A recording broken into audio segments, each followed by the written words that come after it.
ABC daily planning is a process that foremen, crew leaders, superintendents, and project managers can utilize to go make a project more efficient. It's a full circle process that involves planning, actually getting out there, doing, documenting what happened, assessing what went right, what went wrong, and then making adjustments so that we can improve the process on an ongoing basis. ABC daily planning process is based heavily around the 5 pillars of productivity. I'm going to review these really briefly. They're going to make complete sense. Every great foreman, superintendent, crew leader knows these in their gut, and they follow a process just like this. Just want to cover them. This is just part of codifying the process. Number 1, we look at a work area. We want to make sure that we have all the materials ready. Just think over the last 30 days how many times that you've watched on your job site where we started a task of work and the materials weren't there. They either weren't in the area and you had to go send somebody back to a gang box, back to a storage container, etc. to go get that, or whether we had to actually order them and bring new materials onto the job site. In any case, you're actually slowing down the productivity because we don't have materials. That's a cost. It's like the death by 1,000 cuts. Okay, so make sure that 1, we've got all materials present. Number 2, same thing goes for equipment, tools, and subcontractors. There's nothing worse than watching somebody walk all over the job site looking for a ladder, looking for a drill motor, looking for something like that. Part of the job as a foreman, as a crew leader, is to ensure that these things are met. People have the material, they have the equipment. Number 3, the information. Most people want to wake up in the morning, they want to go out there and they simply want to do their job. They want to execute extremely well when they get to the job site. The majority of the reason why we find people unable to execute and unable to do their job is because they're unsure of what to go do. The layout's not clear, the layout isn't clear to them, they don't have a set of prints that's close, whatever that may be. I think it's really important that as a foreman you understand that and you go do everything in your power to go make sure that the crew, the men and women that are out there every day doing the work, have all the information they need, that the information is readily accessible, that there's not too much information or too little information. One of the ways that I always like to go monitor how am I doing on this, right, is because there should be a feedback loop. So at the end of the day, I really just take a little assessment and I say, well, how many times did my radio go off? Or how many times did my phone ring? How many times did somebody walk into the job site trailer looking for me, asking for clarification on some instructions that I gave them? Every time that happens, I've got to go look in the mirror and I've got to say, could I have done better? And most of the time, quite honestly, the answer is yes, I could have done better. And then I just try and get a little bit better each day at providing better and better information. Okay, so information. It's the 3rd pillar of productivity. The 4th one, and this is really key, is the work area ready? Okay? Do we have clean and free, clean run of the work area? Can we move our crews in and out of there efficiently? How many times, think back last 30 days, last 60 days, how many times have you sent your crews into a work area and when they got there, it wasn't clean, the walls weren't framed, what have you, whatever the issue may have been. But anyways, you could not continue to work productively, or you were able to start working, but you couldn't continue working productively throughout the entire day. How many times have you sent crews out to a job site because somebody said it's ready, hurry up and send a couple people, and you sent a couple people out and the job site wasn't ready? Ensuring that the work area is absolutely ready before you send crews in is mission critical. So our 4th pillar of productivity. Last but not least is goals. When you're sending people out, goals are absolutely crucial for productivity. I'm an electrician, right? So if you're laying me out and you say, hey Dave, head up to the 2nd floor and go hang some light fixtures. I'm pretty good. I know what to do. I'm going to take some light fixtures, I'm going to head up to the 2nd floor, and I'm going to start hanging those light fixtures. Big problem though is I don't know if I'm hero or zero. I can think I'm going fast and I really don't know. So what's really important is if you can give me slightly clearer instructions, and from looking at the bid, from prior experience, what can be done, and if you can say something like, hey Dave, head up to the 2nd floor, you should be able to get the first 2 conference rooms done and lit up by about 2 o'clock this afternoon. That's establishing a very clear goal for me. And that goal is extremely important when it comes to managing productivity. because then that's the only way you're going to know, am I doing good or am I doing bad? If you head upstairs and you go take a look at what I'm doing and it's 1 o'clock and I've only got one room complete, you got to start asking some questions. Why is it? Maybe you need to replace me. Maybe there's some other issue going on. Maybe it's because there's 3 other trades working in the room at the same time and there wasn't supposed to be. Maybe it's something we need to go communicate with the project manager about. But whatever it is, if you don't establish that goal up front, not only does the craftsman not understand what they have to do and whether they're hero or zero at the end of the day, but you also don't understand from a perspective of being able to not only manage them, but also to identify if there's a potential impact. Okay, getting into the ABC Daily Planning Basics. So this is really straightforward. This is just a pretty simple acronym.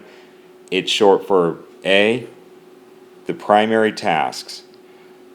Get these primary task plan for the crew. This is what I want to get done. This is what I'm hoping that I get done for the day. This is, if I get these tasks done, I'm going to meet or beat my budget, and that's fantastic. B, these are my secondary tasks. Okay, things don't always go as planned. As much as I might want to get out there and I'm ensuring that the 5 pillars of productivity are met and the material's there and the work area's ready and all those things, there are always things that come up that are completely unforeseen. 17% of our non-installation time during a construction day comes from mobilization to a work area, gathering material, laying out and marking the area, figuring out what to do, and before we actually start work. So if we have to switch from between a couple tasks in a given day, it's going to really, really slow us down and really impede our productivity. So the best thing that we can do is to know ahead of time that we're planning to go, switch these tasks. So if you already have secondary task, alternate plan, if you already have that mapped out for the crew and it's clearly communicated, the crew can make that switch almost instantaneously. It's not going to cost you nothing, but it'll cost you a lot less than it would if you didn't have it planned out in advance.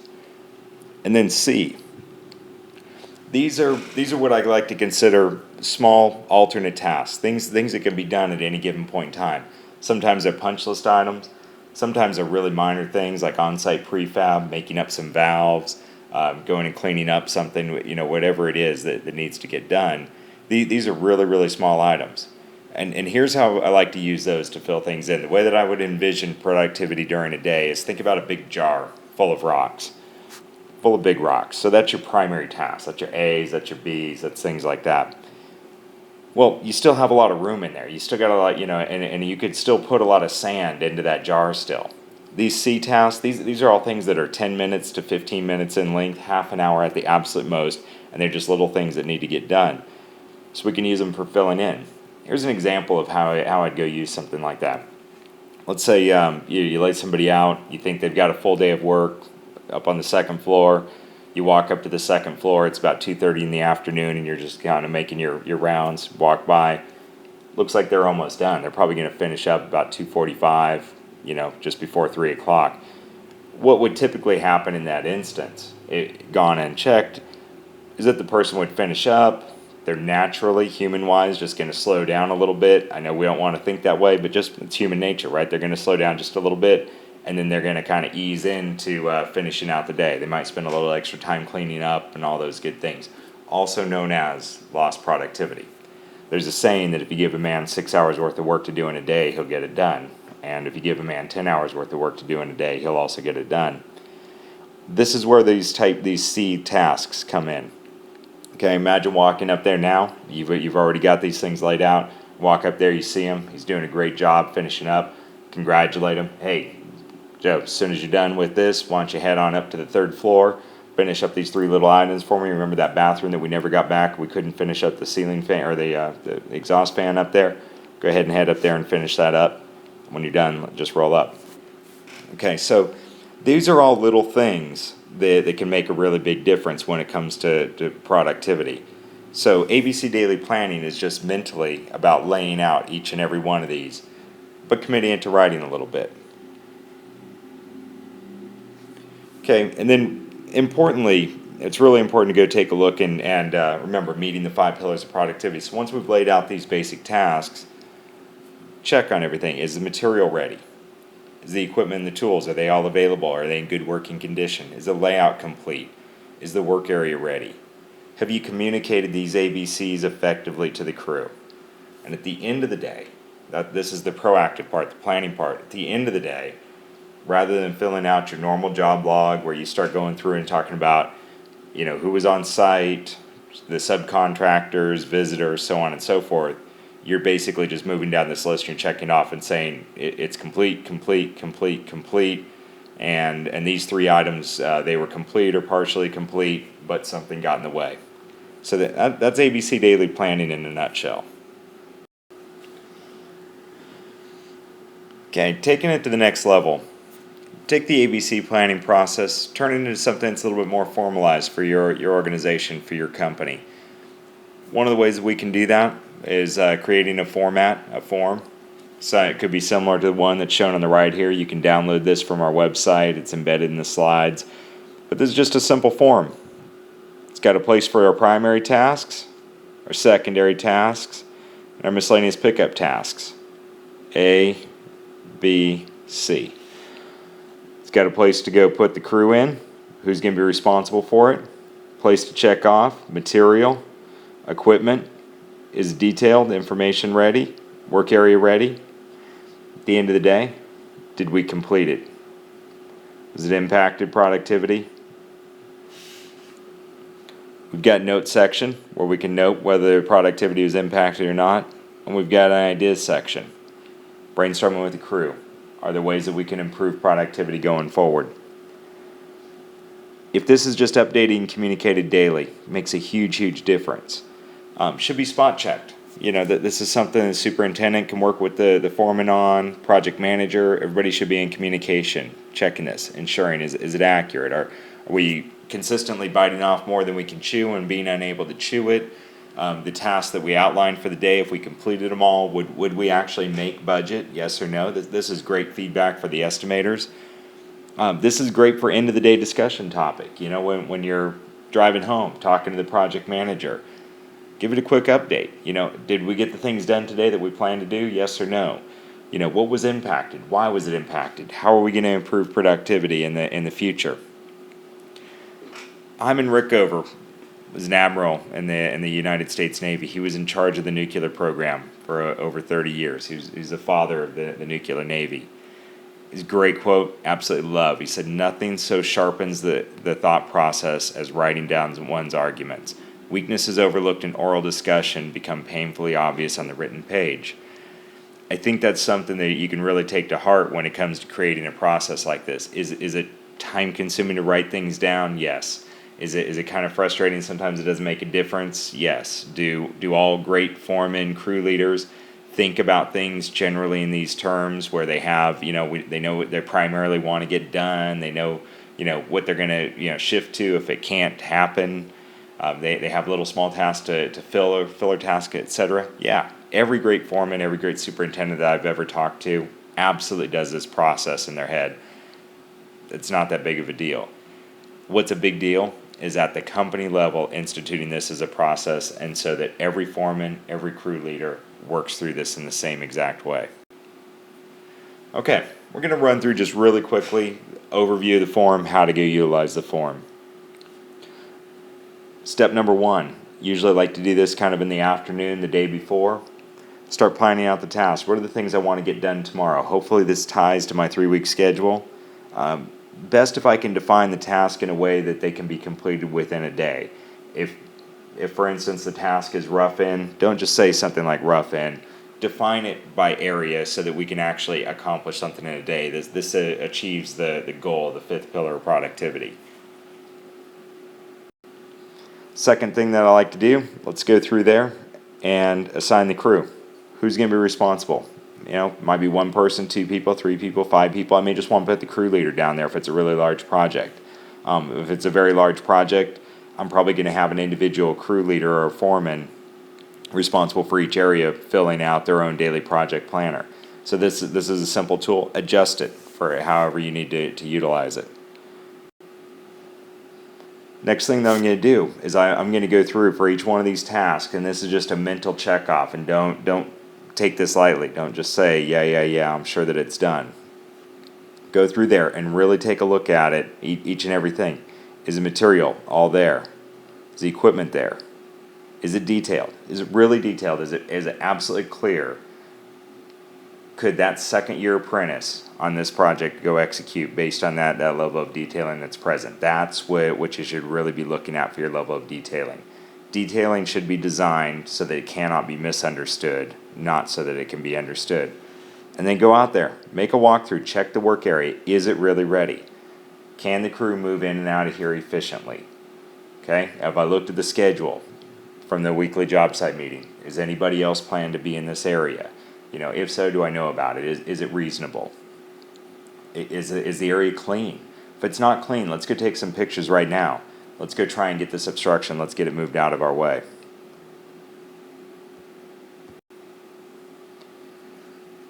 Next, I'm going to do the same exact thing. I'm going to start laying out my secondary tasks. If I fail, if something happens, and I can't keep moving forward with task A, what am I going to move through?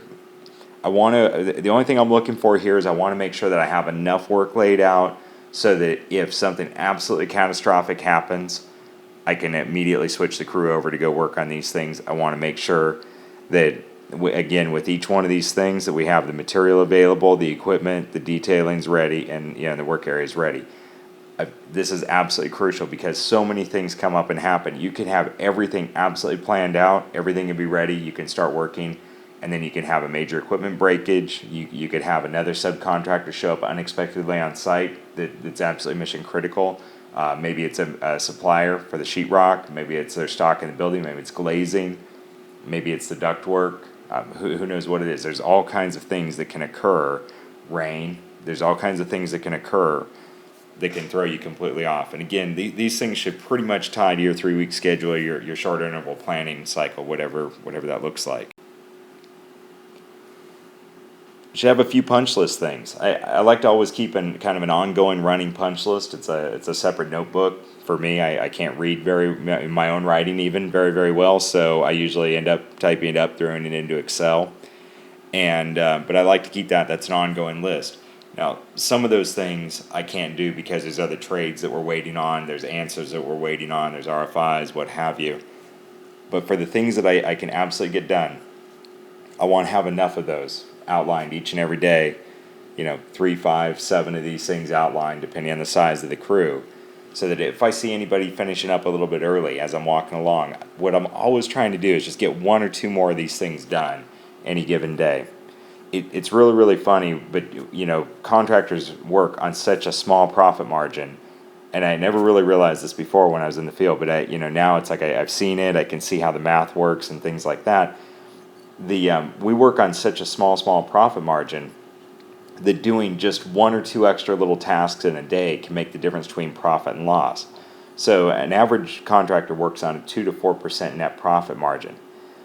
Just don't worry about the math, but what that basically means is an extra 15 to 20 minutes a day of productivity, actual installation time, will shift a crew from being not profitable, exceptionally profitable.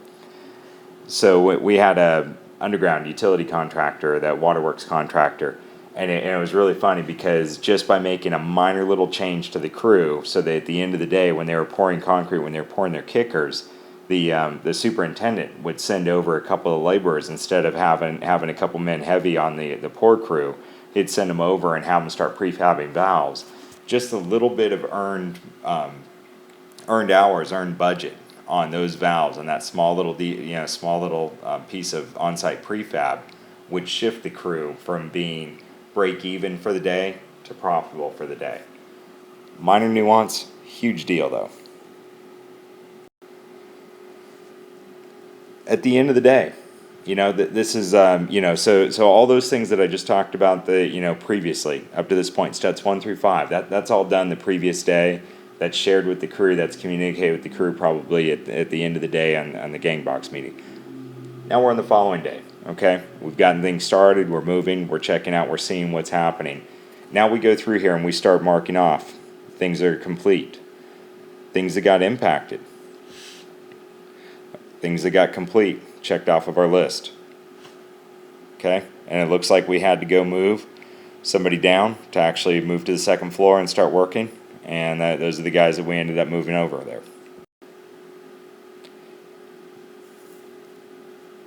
As we get on to the impacts, we want to describe why. If anything's checked in these columns over here, we want to make sure that we've got this section filled in. We want to be as thorough as possible when we go to fill this in.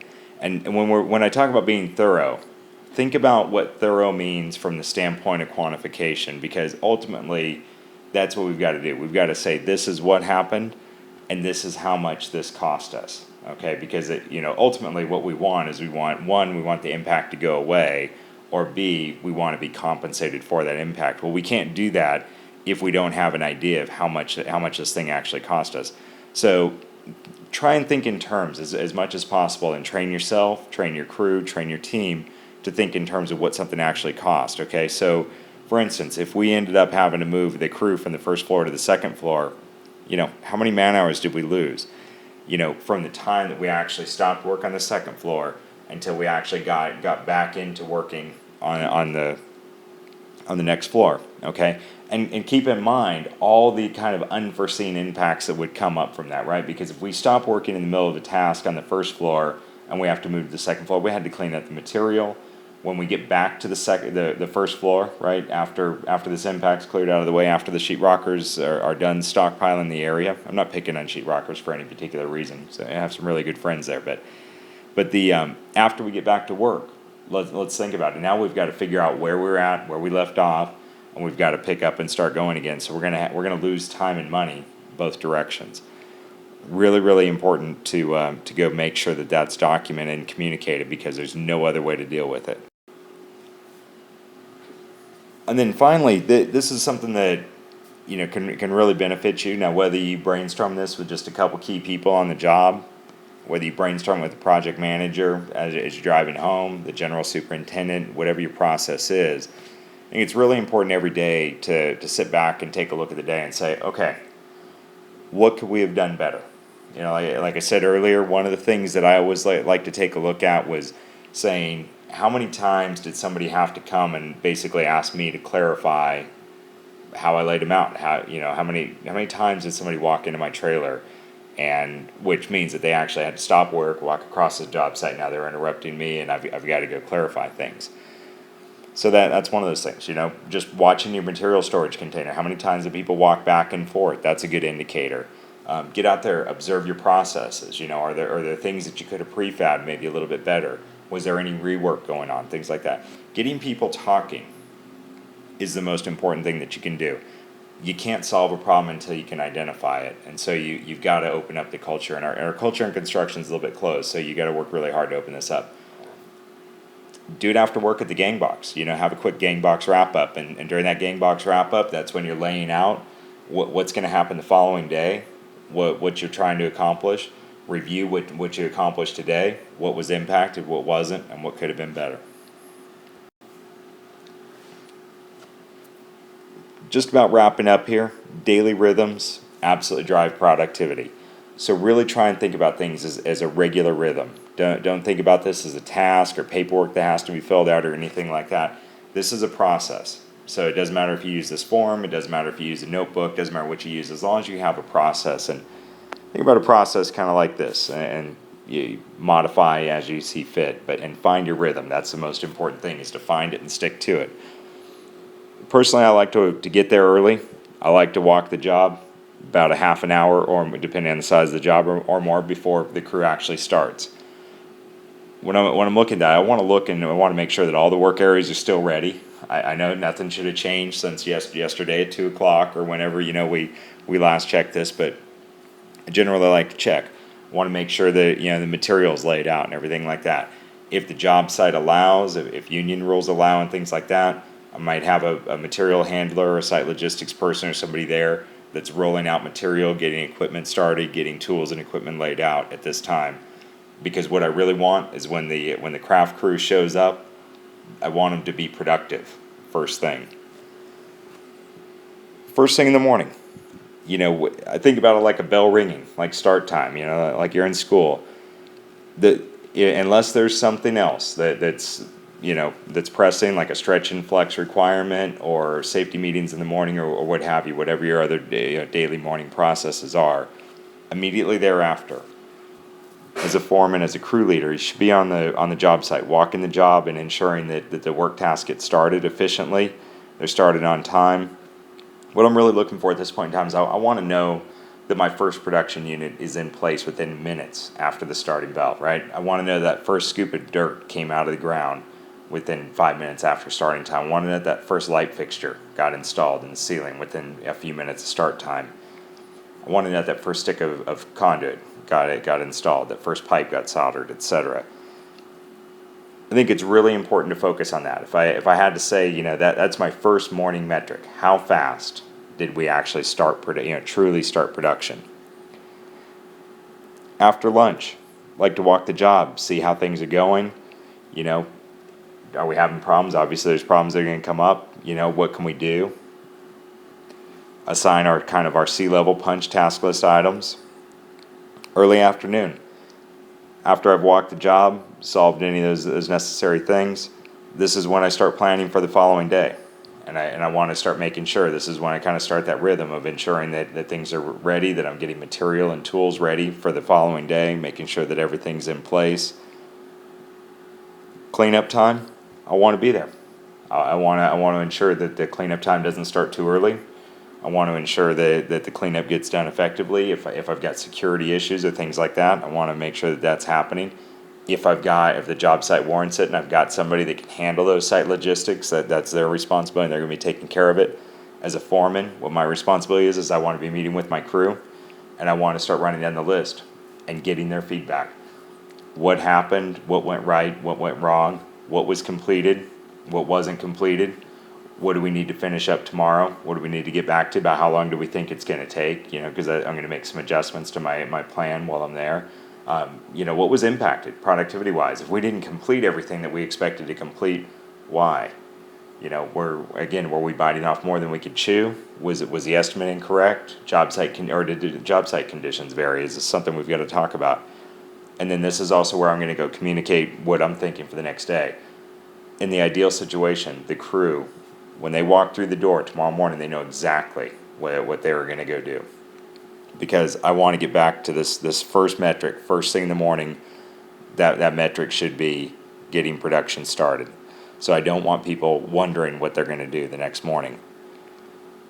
And then personally, I like to try and be efficient, both as a project manager and as a foreman. So on the drive home, this is when I'm going to go make the phone call. Oops. I want to go call the project manager. I want to go check in with them. I want to go see what they're thinking, what's going on, and I want to go convey anything that happened on the job site for the day. That's really about it. As the PM, I want to know how did it go, what was impacted, why was it impacted, where do we have problems, what can we improve on, et cetera, et cetera.